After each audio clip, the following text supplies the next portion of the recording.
case against Trump campaign chairman Paul Manafort and Trump campaign official Rick Gates. That 12-count felony indictment against those two Trump campaign officials, of course, was unsealed yesterday, alongside a guilty plea from a more junior campaign official who now admits he lied to the FBI about his Russia contacts during the campaign. That was all yesterday. This new filing, unsealed tonight by the federal court in Washington, lays out the first overt Russia connections to the Manafort and Gates indictment, as well as the Russia connections that were spelled out in the guilty plea for that more junior campaign official, George Papadopoulos, yesterday. So this new document about Manafort and Gates, it's actually a new set of documents, this whole docket that has just been posted this evening. That means it includes arrest warrants, it includes the terms for the release from custody of Manafort and Gates. There's a lot there, and we'll have more on that new filing coming up shortly this evening, as well as the new NBC News scoop that the Trump National Campaign co-chair, the top policy official on the Trump campaign, has begun speaking with the Mueller inquiry, and he has now given testimony to the grand jury in that case. So, as I said, there's a bunch of developing stories that are breaking this afternoon and into this evening. We'll have more on those stories and more ahead. But our top story tonight, of course, is what local officials, including New York City Mayor Bill de Blasio, are now calling an act of terror in the nation's largest city. Tonight, 8 people are dead and 11 people have been taken to the hospital with injuries after a man driving a rental truck apparently deliberately drove down the bike path that's next to the West Side Highway in Lower Manhattan. He indiscriminately ran down and ran over pedestrians and cyclists. I live right near there. I can tell you that bike path is very, very well utilized. It's basically its own highway for people on foot or on bike or on skates. It runs right alongside the Hudson River on one side and a busy 6-lane highway on the other side. Police say the driver turned his truck onto the bike path at Houston Street. He was then able to drive southbound down the bike path, which is supposed to be a no-vehicle zone. He was able to drive southbound 20 blocks, hitting people on bikes and as pedestrians along the way. Then, down at Chambers Street, he collided with a school bus. That was at the first cross street that he hit, Chambers Street, right near Stuyvesant High School. Now, police say 2 adults and 2 children on board the school bus were injured when the truck rammed into the school bus. After crashing into the school bus, the attacker got out of his truck. Law enforcement sources tell NBC News the man yelled "Allahu Akbar" before then firing off what appears to have been a BB gun or a pellet gun. A uniformed police officer responding to the scene then shot the attacker in the abdomen. Police say the attacker is currently being treated at a nearby hospital, although we do not yet know exactly which one. Authorities have also not yet released the names of the 8 people who were killed today. Among those injured, some of the people who are still in hospital tonight are in serious condition. As of now, we don't believe that any of the remaining injuries are life-threatening, even though they're serious. Now, the suspect in today's attack has been identified by NBC News as a 29-year-old man. Sayfullo Saipov is his name. He's of Uzbek origin. Federal authorities tell NBC News tonight that Saipov came to the United States in 2010 from Uzbekistan. The driver's license he was carrying tonight was apparently from Tampa, Florida. WNBC reports tonight that Saipov is believed to have been staying recently in New Jersey. They also believe that he rented the truck that was used in today's attack from a Home Depot in Passaic, New Jersey.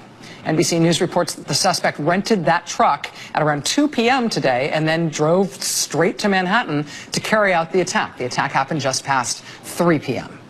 Now, New Jersey Advanced Media reports late tonight authorities surrounded a block in Paterson, New Jersey, and a parking lot at a Home Depot in Passaic, New Jersey. Police also surrounded a mosque and nearby apartments in Paterson, New Jersey. Now, we mentioned that officials are calling this an act of terror. That's apparently based on the mode of the attack and what the suspect said when he got out of the truck. But in the past hour, WNBC is reporting that in addition to all of that, a note was found in the suspect's truck. And according to WNBC, that note claims that the driver, the suspect in this attack, had done what he did for ISIS. WNBC is sourcing that report about the note tonight to law enforcement officials. Now, the NYPD and the FBI have opened what they're describing as a joint investigation into today's attack. We'll have more on what that means in just a moment. But there are still some basic unanswered questions. We don't yet know what brought this suspect from Florida to New Jersey and how long he had been in the tri-state area. We also don't know the details of how this New York City police officer came upon and stopped the perpetrator. We also don't know why exactly the perpetrator got out of his rented truck in the first place, which of course gave that police officer a clear opportunity to shoot him. New York Police Commissioner James O'Neill noted today that in an issue of the ISIS magazine that came out a couple of years ago, ISIS not only gave detailed instructions to its followers to use trucks to kill pedestrians, they specifically suggested a gathering like, as you see on your screen here, New York Macy's Thanksgiving Day parade as a good target for terrorists to target in a vehicle-borne attack. This is not Thanksgiving, but it is Halloween, and as it turns out, New York City does have a big event going on tonight, the annual Halloween parade, which you see here. New York City did not cancel tonight's annual Halloween parade after this attack in Lower Manhattan this afternoon.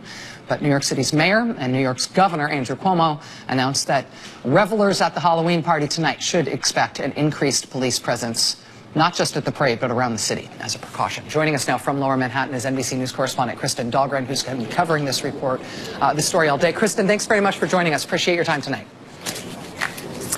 Thanks, Rachel. Yeah, you talk about Halloween down here. This is supposed to be a joyous time in this neighborhood and around Manhattan. And throughout this night, it's been so upsetting to see all of the police activity and the flashing lights and everything. And then you see a little kid walking by in their Halloween costume, parents pushing strollers with their kids out here, and then others heading off to the Greenwich Village parade tonight. And so people are still out there on the streets, but having to walk past this crime scene and knowing what happened here and that 8 people lost their lives here. As you can see behind me, we're still blocked off. There is an active crime scene investigation going on right now because there are still those unanswered questions. So police combing through the scene, trying to figure out exactly the path that this suspect took coming down that bike path. We know that there was like a 15-block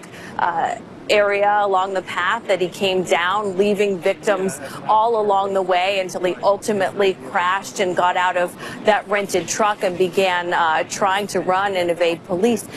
We've talked to eyewitnesses here who say they heard the shots, police taking him down, and they actually had to shield the kids that they were picking up from school at that time because this happened around 3:30 in the afternoon. And so telling some really terrible stories, and then the carnage that they saw afterwards just sort of strewn along that bike path. Tonight also the investigation is going to Tampa, Florida, trying to figure out what happened there with this suspect, to New Jersey where he rented that truck and where he was apparently staying most recently. So a lot of unanswered questions, a lot of investigation going on, and then a definite stepped up police presence here in New York tonight, both around this area, around that Halloween parade going on tonight, and then in other tourist areas.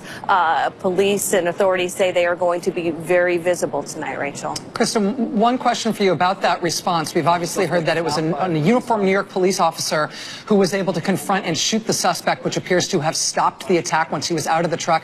Do we know anything about what the immediate police response was in terms of how quickly police were on the scene, where that police officer may have been stationed, where, I should say, where he or she was able to make this confrontation? Do we know anything about that, the initial police contact that stopped the attack? Well, we're still learning more. That was apparently a patrol officer who was on duty at the time and happened to be nearby. I'm not sure exactly how close, but the eyewitnesses that we were talking to said that the police presence was almost immediate. They said as soon as they heard something going on and saw what was going on, there were police around. You spend a lot of time around here, and in New York, there often is a police officer not very far away, a block or 2 blocks away, and the witnesses describing sort of the chaos that was going on. I imagine that they would have gotten here very quickly. Kristen Dahlgren, NBC News correspondent. Kristen, thank you for helping us through this night. Much appreciated. Joining us now here in studio is Bill Bratton, who was the New York City Police Commissioner until the end of last year. Commissioner Bratton, thanks very much for coming in. Good to be with you. You just heard Kristen say, describing that in that part of the city, in that part of New York, you don't have to go far to find a patrol officer. What do you know today, and what have you been able to learn just in terms of the immediate police response, the way the police are handling this, and what it means for this to be a joint police-FBI investigation going forward? On any day, New York City, and particularly Manhattan, is the most heavily policed place in America, probably more so than Washington, D.C. It's something that the NYPD has consciously done since 9/11 in particular, and down in the World Trade Center area, that in this awful tragedy, the idea that it occurred within sight of those horrific events of now 16 years ago is so ironic. Yeah, this was like a mile from the Trade Center. If not actually planned by this individual. So the fact that police response was so quick is not surprising. During my time as police commissioner, we created 2 new units, Critical Response Command, SRG, almost 1,300 officers equipped with the long guns, the ballistic vests, the helmets. What does SRG stand for? Strategic Response Group. Okay. They deal primarily with crowds, demonstrations, etc., but equipped like the Critical Response Command, which is a counterterrorism group. The intent is that anywhere in New York City, within moments of a lone wolf gunman or something along that line, we can have teams of officers there within 5 minutes with that equipment. But at any time in New York City, you're correct, you can't really look around without seeing a police officer. The city's invested a lot of money in that, 36,000 police officers. As to the unfolding events down there today, the investigation is going to be multifaceted. That right now involves apparently 3 states, Florida, New Jersey, New York. The rollback investigations will attempt to recover if he has a computer, does he have a smartphone, did he have one with him, try to get information from that.